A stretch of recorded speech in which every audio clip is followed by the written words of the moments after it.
பொதுவாகவே ஏனைய 11 மாதங்களிலும் தஹஜ்ஜுடைய நேரத்தில் அல்லாஹு சுப்ஹானஹு தஆலா எங்களுடைய துஆக்களை ஏற்றுக்கொள்கிறான்.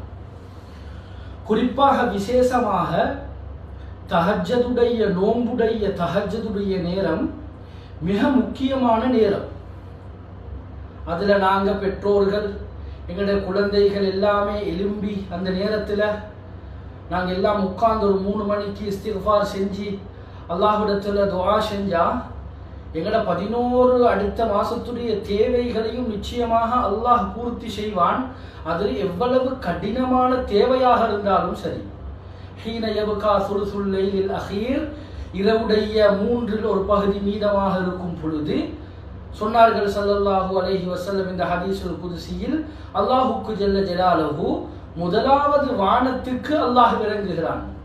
இறங்கி ஹல் மின் தாஇன், என்னிடம் கேட்கக்கூடியவர்கள் யாராவது இருக்கிறார்களா, நான் அவர்களுக்கு கொடுப்பதற்காக வேண்டி தயாராக இருக்கிறேன்.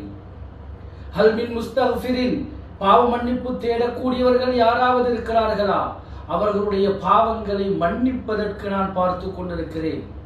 ஏதாவது தேவையுடையவர்கள் இருக்கிறார்களா, அவர்களுடைய தேவையை பூர்த்தி செய்வதற்காக வேண்டி நான் தயாராக இருக்கிறேன் என்று அல்லாஹ்வுக்கு சுப்ஹானஹு தஆலா அந்த நேரத்தில் அறிவிப்பு செய்கிறான்.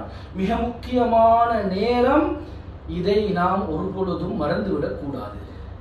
கண்ணியமானவர்களே, ரபீஉல் மத்ஹலி ரஹிமஹுல்லாஹ் அவர்கள் இந்த தலைப்பில் பேசிக்கொண்டு வரும் பொழுது ஒரு ஆச்சரியமான ஒரு சம்பவத்தை பதிவு செய்கிறார்கள். அவர்கள் சொல்கின்றார்கள்,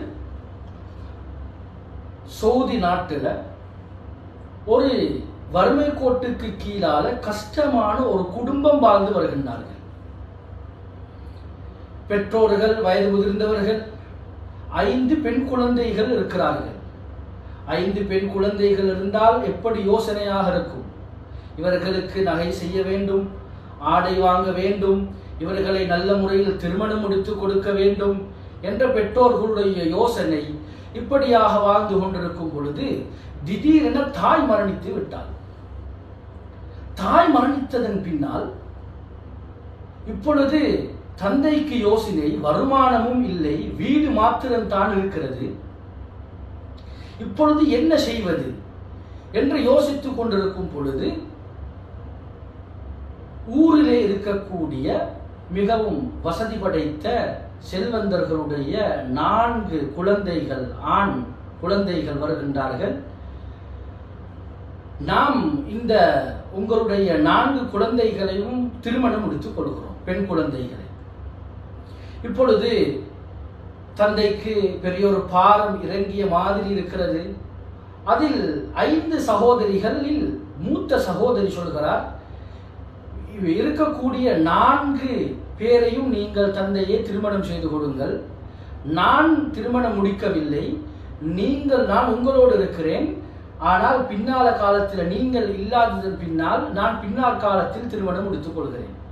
தந்தையும் உடன்பட்டு 4 பேரையும் திருமணம் முடித்துக் கொடுக்கிறார். சந்தோஷமாக வாழ்கின்றார்கள். இப்பொழுது திடீரென கொஞ்சம் காலம் செல்லும் பொழுது திடீரென தந்தையும் மரணித்து விட்டார். தந்தை மரணித்ததன் பின்னால் இப்பொழுது அந்த சகோதரிக்கு மிகப்பெரிய கவலையும் தான். என்ன செய்வது? வீட்டில் நான் மாத்திரம், இன்னும் திருமணமும் முடிக்கவில்லை. துஆவில் ஈடுபடுகிறாள். இப்படியே துஆவில் ஈடுபட்டு கொண்டிருக்கும் பொழுது அந்த 4 குழந்தைகளும், திருமணம் முடித்த 4 சகோதரிகளும் கணவன்மாரோடு வந்து அனந்தர இந்த வீட்டில், தந்தை இருந்த வீட்டில் அனந்தரம் கேட்க மாறிவிட்டார்கள். இப்பொழுது அதைவிட மிகப்பெரிய பிரச்சினை, வாய்த்தக்கம். அந்த 4 பேரும் என்ன செய்தார்கள்? ஊரில் இருக்கக்கூடிய ஒரு செல்வந்தரை பிடித்து இந்த இவளுக்கு தெரியாமல் அந்த வீடை விற்பனை செய்து அந்த 4 பேரும் பணத்தை பிரித்து கொண்டு சென்று விட்டார்கள். இப்பொழுது அந்த செல்வந்தர் வீட்டை எடுப்பதற்காக வேண்டி வந்து விஷயத்தை சொன்னவுடன் இவளுக்கு ஆச்சரியம், அதிர்ச்சி. என்ன செய்வது? உடனடியாக வீடை கொடுக்க முடியாது. வீடை கொடுத்தால் பாதையில் தான் இருக்க வேண்டும். ஒரு இக்கட்டான நிலைமை, குடும்ப அரவணைப்பும் கிடையாது. இப்பொழுது இவள் என்ன செய்கிறாள்? அல்லாஹ்விடத்தில் துஆ செய்கிறாள். செய்துவிட்டு அந்த செல்வந்தரிடம், எனக்கு 2 நாள் அவகாசம், 2 மாதங்கள் அவகாசம் வேண்டும் என்று அவகாசம் கேட்கிறார். அவரும் கொடுத்து விட்டார். அடுத்த மாதம் ரமதானுடைய மாதமாக இருக்கிறது.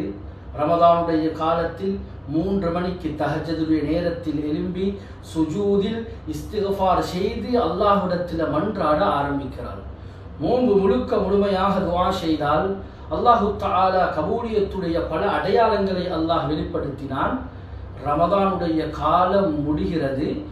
ஒரு தொலைபேசி அழைப்பு வருகிறது. அந்த செல்வந்தர் எடுக்கிறார். இப்பொழுது இவள் அதனை பேசுவதற்கு முன்பதாக யோசிக்கிறாள். வீடை கேட்பாரோ தெரியாது, வீடை கொடுக்க வேண்டுமே என்ற அந்த கவலையோடு தொலைபேசியை அவள் எடுத்து பேசுகிறாள். அந்த மனிதர் சொல்லுகிறார், நான் வீடை கேட்கவில்லை, நான் உங்களோடு ஒரு விடயத்தை பகிர்ந்து கொள்ள விரும்புகிறேன். சில காலங்களுக்கு முன்பதாக என்னுடைய மனைவி மரணித்து விட்டால் நான் 2வது திருமணம் முடிப்பதற்கு காத்து கொண்டிருக்கிறேன். நீங்கள் விரும்பினால் அல்லாஹ்விடத்திலே இஸ்திகாரா செய்யுங்கள், அல்லாஹ்விடத்திலே அல்லாஹ்வுடைய விருப்பத்தை கேளுங்கள். அது உண்மையிலேயே முடிவு அப்படியாக இருந்தால் நீங்கள் இருக்கக்கூடிய வீட்டையே உங்களுக்கு நான் மகராக தந்து நிச்சயமாக நான் உங்களை திருமணம் முடிக்கிறேன் என்ற விடயத்தை அவர் சொன்னவுடன் இவளும் அல்லாஹ்விடத்திலே இஸ்திகாரா செய்கிறாள். முடிவாகிறது. அந்த மனிதரை திருமணம் முடித்தால் சகோதரர்களே, சொந்த வீடும் கிடைத்தது, மகரும் கிடைத்தது, இழந்த வீடும் கிடைத்தது, எல்லா விதமான சொத்து செல்வங்களும் கிடைத்தது. மிகப்பெரிய செல்வந்தர். எனவே சகோதரர்களே சொல்கின்றார்கள், இப்பொழுது அந்த நாட்டிலே மிகப்பெரிய செல்வந்தர்களாக சந்தோஷமாக வாழ்ந்து கொண்டிருக்கிறார்கள். எனவே சகோதரர்களே, மிக நுணுக்கமாக நாம் விளங்க வேண்டிய விடயம், ரமதானுடைய நேரத்தில், அந்த தஹஜ்ஜுடைய நேரத்தில் அது மிக முக்கியமாக எங்களுடைய தேவைகளை எல்லாம், அது எவ்வளவு கஷ்டமான வாழ்க்கையில இது நடக்காது என்று கைவிடப்பட்ட தேவைகளாக இருந்தாலும் அவைகளையும் நாம் அல்லாஹ்விடத்தில் துஆ செய்வோம்.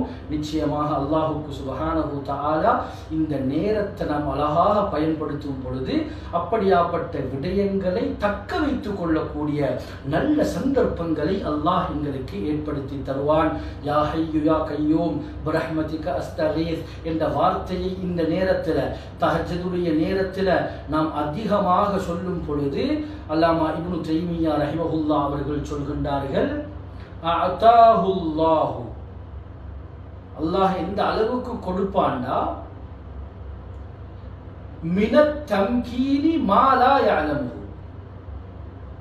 வாழ்க்கையில இது சாத்தியமே இல்லைன்னு நாங்க முடிவு செஞ்ச விஷயங்கள், நடக்க முடியாத விடயங்களையும் அல்லாஹ் எங்களுடைய வாழ்க்கையில உண்டாக்கி தருவான் என்ற கருத்தை அல்லாமா இப்னு தைமிய்யா ரஹிமஹுல்லாஹ் அவர்கள் சொல்லியிருக்கிறார்கள். எனவே நல்லவர்களுடைய தன்மையை பற்றி அல்லாஹு தஆலா சொல்லும் பொழுதும் வபில் அஸ்ஹாரிஹும் யஸ்தக்ஃபிரூன், இந்த சஹருடைய நேரத்தில் எழும்பி குறிப்பாக இந்த நேரத்தில் இஸ்திக்ஃபார் செய்யக்கூடியவர்களாக இருப்பார்கள் என்ற கருத்தையும் அல்லாஹுக்கு சுப்ஹானஹு தஆலா தெளிவுபடுத்தி இருக்கிறான். எனவே சகோதரர்களே, அதிகமாக இஸ்திக்ஃபார் செய்வோம், அதிகமாக துஆக்களில் ஈடுபடுவோம். இந்த ரமதானுடைய காலம் முடிவதற்கு முன்பதாக என்னென்ன பிரச்சனைகள், அது கடன் பிரச்சனையாக இருந்தாலும் சரி, ஒரு தனி மனிதனுடைய வாழ்க்கையில பிரச்சனையாக இருந்தாலும் சரி, குடும்ப வாழ்க்கையில் ஏற்பட்ட பிரச்சனையாக இருந்தாலும் சரி, கணவன் மனைவிகளுக்கு மத்தியில் ஏற்பட்ட பிரச்சனையாக இருந்தாலும் சரி, பெற்றோர் குழந்தைகளுக்கு மத்தியில் ஏற்பட்ட பிரச்சனையாக இருந்தாலும் சரி, குடும்பங்களுக்கு ஏற்பட்ட பிரச்சனையாக இருந்தாலும் சரி, அண்டை வீட்டுக்காரர்களுக்கு மத்தியில் ஏற்பட்ட பிரச்சனையாக இருந்தாலும் சரி, உலகளாவிய ரீதியில் ஏற்பட்ட பிரச்சனையாக இருந்தாலும் சரி, நாடளாவிய ரீதியில் ஏற்பட்ட பிரச்சனையாக இருந்தாலும் சரி, எல்லா விதமான பிரச்சனைகளையும் இந்த நேரத்தை நாம் கனிமத்தாக பயன்படுத்தும் பொழுது நிச்சயமாக எல்லா சிக்கல்களையும் எல்லா பிரச்சனைகளையும் தீர்த்து கட்ட முடியும் என்பதைதான் குர்ஆனும் சுன்னாவும் மார்க்க அறிஞர்களும் எங்களுக்கு அழகாக தெளிவுபடுத்தி கொண்டிருக்கிறார்.